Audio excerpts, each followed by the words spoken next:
Welcome to Blame the Bible study where we actually read all the horrible parts of Christianity they don't like to talk about in church. Turn with me, please, to the book of Isaiah, chapter 14, verse 19. But you are cast out of your tomb like a rejected branch. You are covered with the slain, with those pierced by the sword, those who descend to the stones of the pit like a corpse, trampled underfoot. You will not join them in burial, for you have destroyed your land and unalived your people. Cheery. Such an uplifting book. Let the offspring of the wicked never be mentioned again. Prepare a place to unalive his children for the sins of their ancestors.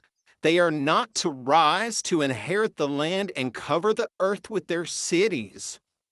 I will rise up against them, declares the Lord Almighty. I will wipe out Babylon's name and survivors, her offspring and her descendants, declares the Lord. So this part of Isaiah here says that you will be unalive, the children will be unalive for the sins of their ancestors. Please don't let your children read this book. It's inappropriate. It'll give them nightmares, okay? But here's the deal. This is in Isaiah chapter 14. Turn with me again, please, to the book of Ezekiel chapter 18, because I feel like it also says something about the sins of your ancestors or the sins of your father. Let's take a look.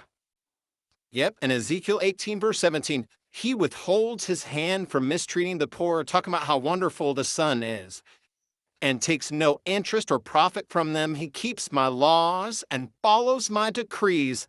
He will not unalive for his father's sin. He will surely live, but his father will unalive for his own sin, because he practiced extortion, robbed his brother, and did what was wrong among his people.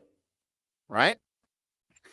Yet you ask, why does the son not share the guilt of his father? No, I didn't, because that don't make no sense. Since the son has done what is just and right and has been careful to keep all my decrees, he'll surely live.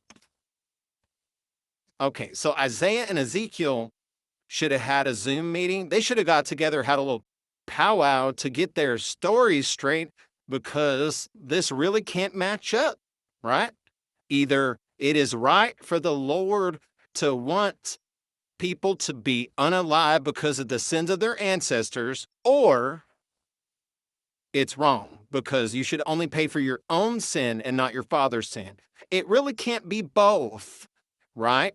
Unless, the Lord and, has multiple personalities and they don't agree with each other, if he even exists.